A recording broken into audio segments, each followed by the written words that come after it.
Hey guys, this is SCV Spaceweb. I've got for you a replay of my own.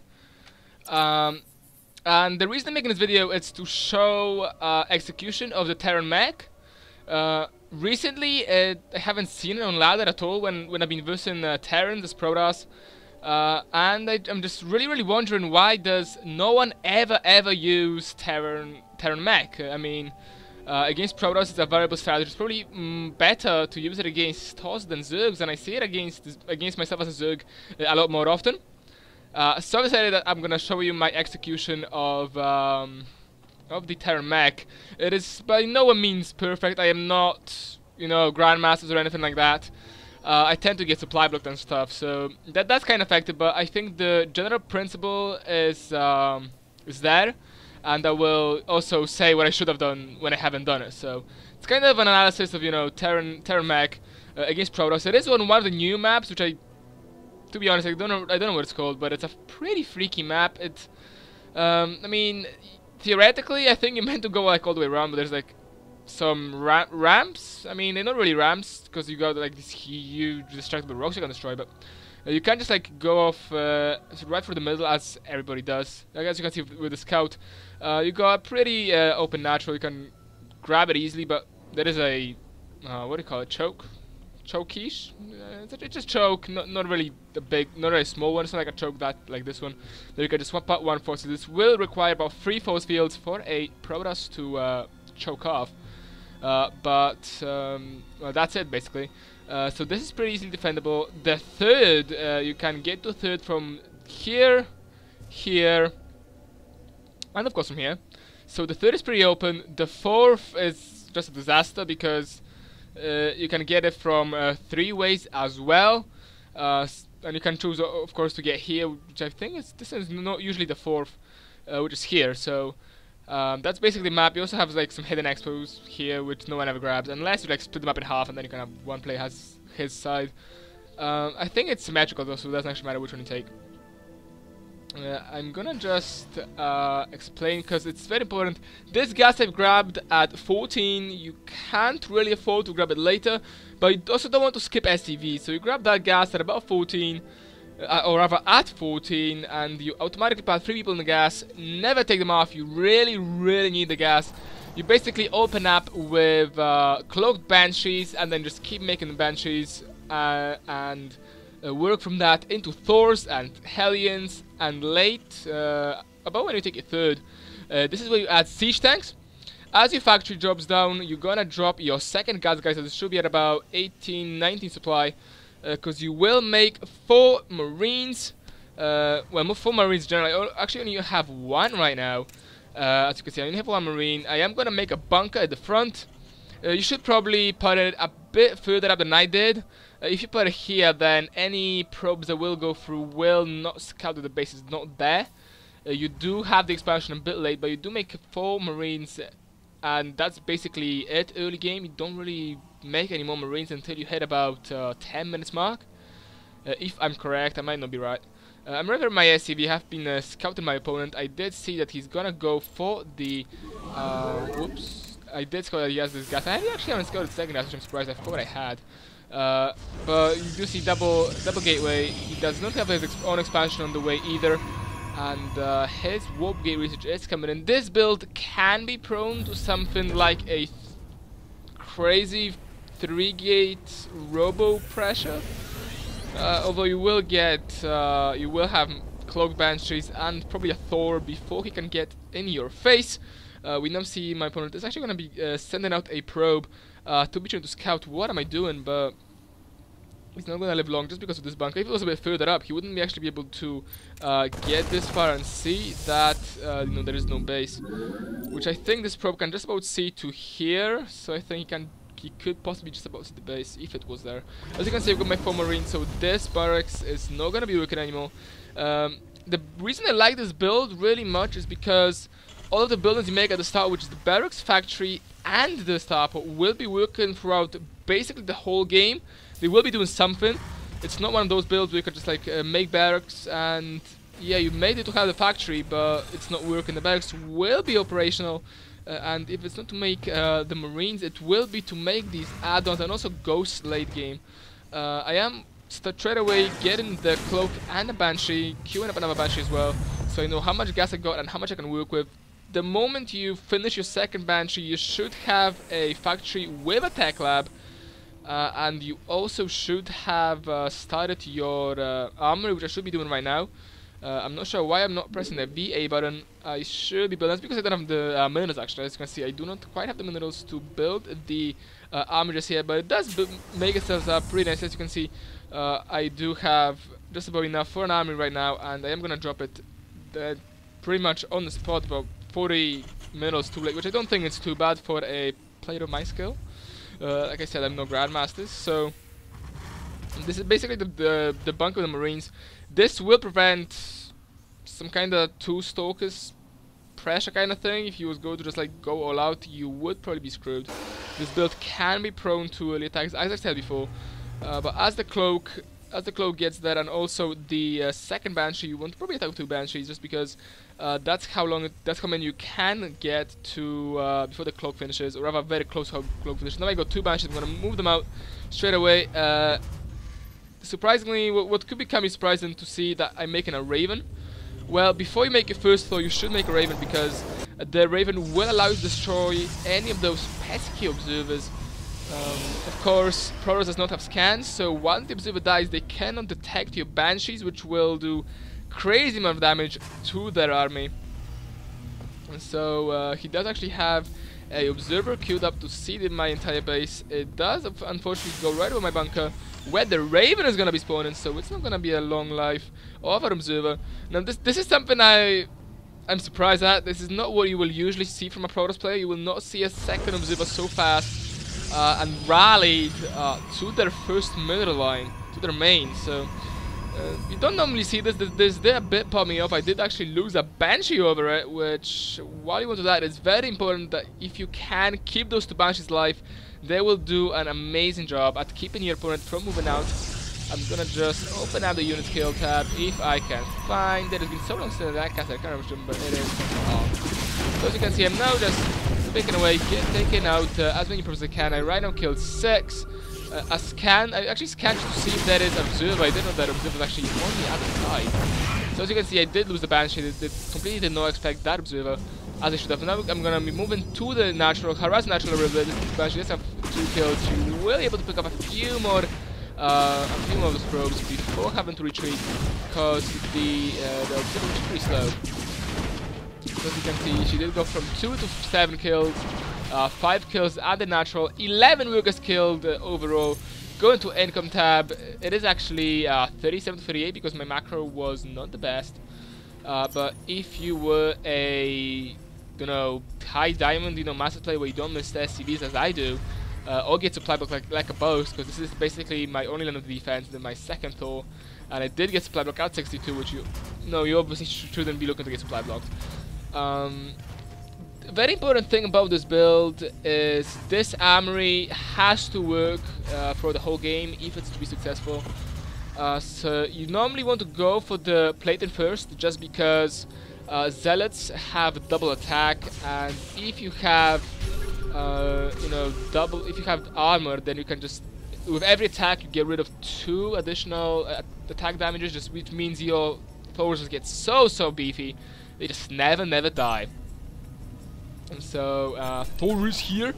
We also got a Raven. You don't want to make more than 1 Ravens. You're not gonna use it for Seeker missiles. If you want to, you can use them for point defense drones, which is probably smart since you've got 1 Raven anyways.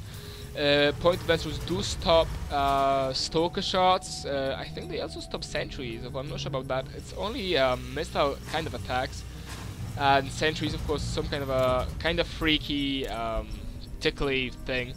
As you can see, my barracks has been working on a few marinas. I have made 1, 2, 3, 4, 5, 6, 7, 8, 9 marines, and 9 additional marines except for the foreign bunker. But now I basically, as you can see, I basically used this barracks to make myself some army. These marines not gonna be great. They're not gonna have stimpak or anything like that. It would be a very big waste of gas and minerals to actually do that. As you can see, my minerals are basically they're not there. My gas is running a bit high, but I'm basically using this barracks right now to build all my add-ons. to make sure I can get the right units a bit faster. I am going to be working on Helions right now. And also getting these barracks to make me the tech lab for the third factory. As you have your natural fairly saturated, then you should be working off 3 factories, with normally 2 tech labs and only 1 reactor. You don't really want to go crazy with the Helions, just because, you know, as far as they can be very, very effective against Zealots and probably Templars. You can get to Templars, although I doubt your Protoss body will let you get as far as Templars. But that's basically the plan. Get those Helions against the Zealots. Thors and tanks just basically annihilate Stalkers. Surprisingly, Immortals don't stand a chance because of the strike cannon upgrade, which you can get, which I do get. And also because, you know, these Thors are very, very beefy. They got 400 health. As you can see, as soon as Vehicle Plating 1 finished, I'm getting the Armor 2 upgrade. And I'm also going to be working on the Infernal Pre-Igniter for my Helions. This is something where I've noticed I actually made a mistake. Probably in this point in time where you do have the double tech lab, that double tech lab should be working, and as soon as the factory lands, you should be getting that siege mode for your siege tanks. You make tanks as you establish your third base. You should be getting that around the 12-13 minutes mark. I'm getting mine maybe slightly a bit delayed. But you know, it doesn't really matter unless it's something, you know, stupid like 20 minutes. As far as you get it before the 15 minutes mark or before your Protoss body, you should be in good shape. This build basically requires you to do as much harassment as you can with your Banshees, which, to be honest, right now that's something I should be doing. I mean, he does have a very nice position observer here with 3 Stalkers that I could potentially be hitting the natural expansion of the Protoss with my Banshees, because I do have, going to unit tab, I've got 4 Banshees right now, and I'm just going to be continuing to make Banshees every now and again. You don't want to get more than about 7 Banshees because they will eat up your supply quite a fair bit. You are a lot better off getting the tanks, Thor, Helion, than Banshees, and of course the Lonely Raven, who does actually have full energy. If you're feeling cocky, you might want to and have spare minerals and gas, which actually I don't have. Maybe early in game I could have researched Seeker Missile, just used 1 Seeker Missile just to be a boss. But I don't do that because, as you can see, and as if I said that this, you know, this barracks will be working all game. Okay, maybe I lied a little bit. It is like not too working right now because the Ghost Academy has not started to the Mobius reactor. But as you can see, this barracks will be packed for good use. Will be making those ghosts. So no buildings will be left unused for too long. I should potentially be making another Banshee, which I think I will, because I did select this this starport. Come on, Banshee, press the E button. I don't know why I'm not pressing the E button. I should be pressing the E button. But as you can see, siege tanks popping out, siege mode halfway done, and a supply block as well, like a boss. I'm sending my head just to see if my opponent has a third base. You should probably, you know, do a little bit of scouting if you can. This delta is not gonna live long. I do have a planetary fortress. This is gonna get 2 hack, 3 hack, and bang, it's dead. I'm not sure why my opponent is sticking to a lot of unupgraded gateway units. He's got a ton of Stalkers, Sentries, only 2 Immortals, and that's basically it for tech. He doesn't actually have upgrades as well, so. But I don't think it really matters because right now I'm on the 2-0 and I should be getting this upgrade as well. In ideal world, I would be getting that upgrade as soon as... there you go, now it comes. But as soon as Plating 2 finishes, Armor 3 should be on the way. And as you get this third base up and running, you should be also adding factory number 4, 5, and 6. You should be probably, as this base gets fully saturated, you should be working of 6 factories, 1 starport, and a barracks. Which I'm not doing, so as you can see, as you will be able to see soon, my minerals and gas will just skyrocket because I basically forgot to add those crucial units, those crucial units production buildings rather, not units. They make units. So here comes the engagement. Units lost tab before the fight, 300, 850. Not much action, you know, really went on except for the harassment at the start. And now see how the Terran Mech annihilates the Protoss army. We are on very similar supply. Actually, the supplies are favoring the Protoss. Go into army tab. Army supply is strongly favoring the Protoss. 140 to 11. He also has some Archons in the mix as well. I've only got, I think, one Ghost. Yes, I do. I did know, I scouted this army of the Helion, so I know it's there, and I will bait him right into the most optimal position, which will, of course, be the choke.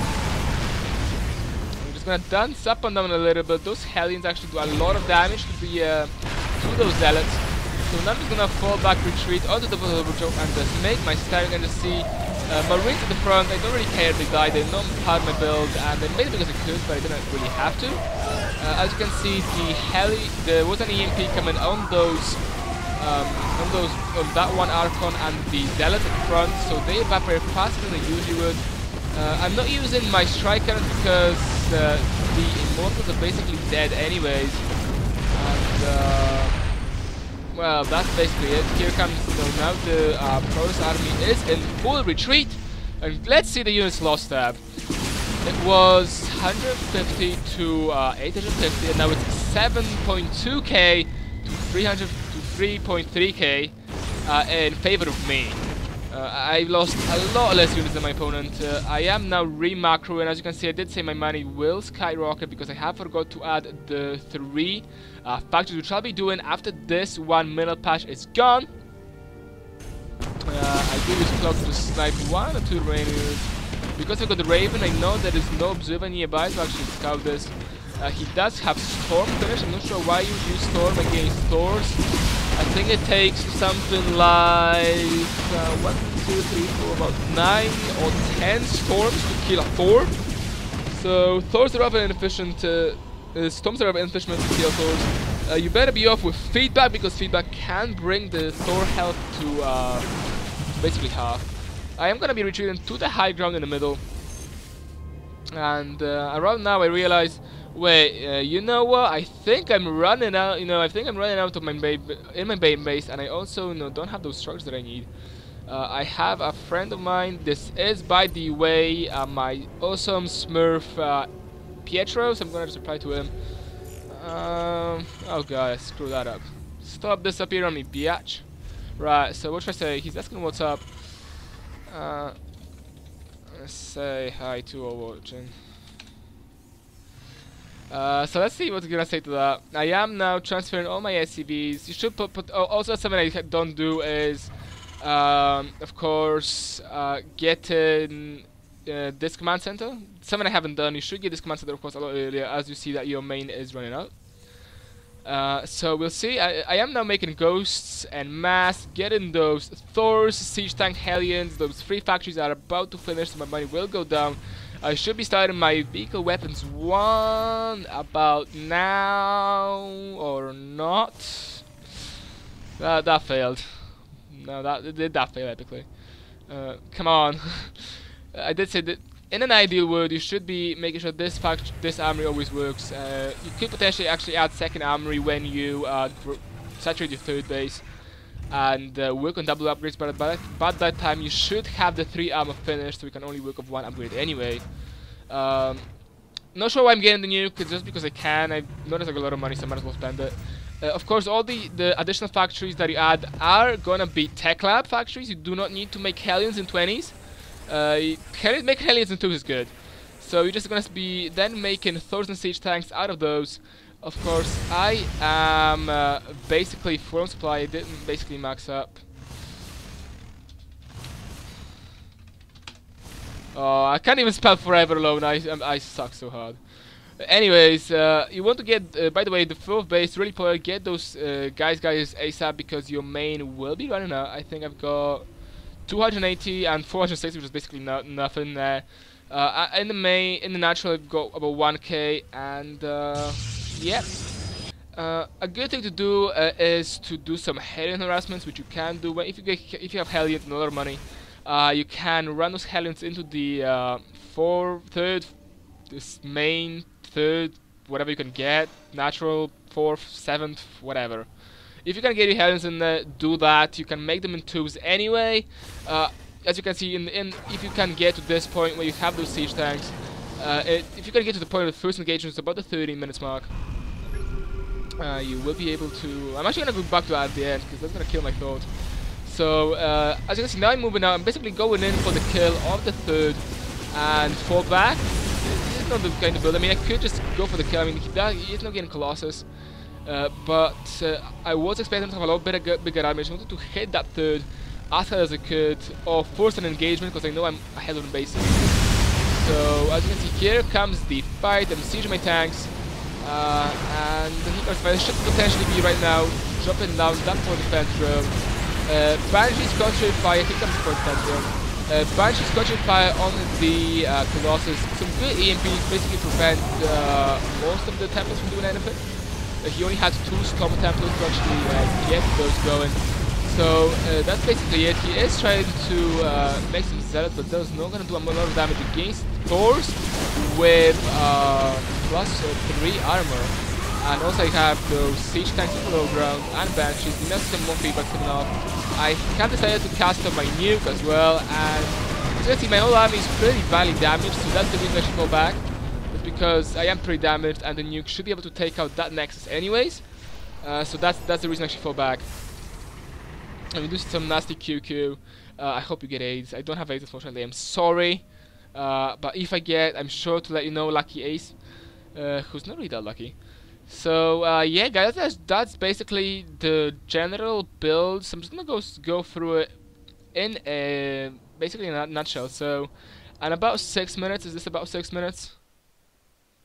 Dead on 6 minutes. In about 6 minutes, you should be starting your cloak and getting the Banshees. You only get 2 Banshees, then you harass. I think it was about 10 to 12 minutes mark. It's probably gonna be later than that, because at this point I'm gonna getting my third, so that's gonna be about 30 minutes mark. So let me get to my 30 minutes mark. At 12 minutes mark, you start the expansion, you get it by 13, and that's generally it. You also very important, use those Banshees more spy than I did, and go for the harassments. At this point, you should be feeling fairly comfortable. You've got those Thors for defense, and getting Helions. At about 15 minutes mark, you should be having 3 factories working and getting the siege mode, which is actually here. So siege mode should be finished, and that's actually 16 minute mark. I apologize. So about a 16 minutes mark, you should get the siege mode. Have your siege tanks ready, and at this point, you should be just laying back, going, "Oh yeah, I'm in a really good shape," because you basically got the units you want. And at about, I'm not sure actually when the fight actually happens, so I'm gonna go, I think it was 18 minutes mark when the big fight happened. I'm gonna receive the rocks today if they're not. Here comes the fight. And at this point, you should know that you've won the game. So as you can see, their army should not stand a chance. And that's basically what happens. Even though the supply, you could think that you don't have that many units, because if you actually go to units, he outnumbers your force by quite a bit, but those thoughts count for 20. Yeah, there you go. So about 18 minutes mark also, you should be having the third base saturated and adding those three factories probably before the 18 minutes mark. So about 17 minutes mark, add those 3 factories, work off those 3 factories, and your money will not skyrocket like mine has. Very important, do not go in for the kill with these units. You really do not want to lose any units. It's very important for this build to be conservative with them. So, I mean, right now I'm not committed to attack, I'm just sniping whatever I can, but I'm not gonna go in for the kill. My thoughts have already started falling back. I'm just gonna go and kill the pylon, but with my main forces will start to fall back to the high ground. I have rallied all my other units there as well, I think. Yes, I did not. Now, isn't that a fail? But I'm pretty sure I'm gonna move these and basically move my position to here. Here comes a D-Siege, and all the units will start moving. And yep, that's it. Yeah, guys, that was SCV Space Bubble with a short, I guess, can't really call it short, but with a short-ish analysis of the Ghost, Banshee, Raven, Thor, Helion tank build, also known as the TvP Mech. I'm just hoping that some people will actually watch this and start using this in gameplay. I'm kind of hoping that the normal base, you know, all the players will actually start to swerve away from the Marine Marauder, Ghost Viking kind of builds and go to these more mechy Banshee, Thor, siege tanks. I think there's a lot more entertainment to see. And of course I love Banshees, so you know, Banshees are the best units in the game. They are awesome, so if you can, use them. Thanks guys, Bubble is out, and I hope to see you in another cast. Do I have any announcements to make at the end? I think I do. I will be trying to cast more. I haven't been casting for ages, and that's basically because I had a period where I was about to stop basically StarCraft 2 for good, and yeah, so I'm over that. And yeah, I'm back, so whatever you love me, hate me, or don't know me, I am back in business, and more casts will follow this one. Thanks guys, Bubble out for good. At least for today.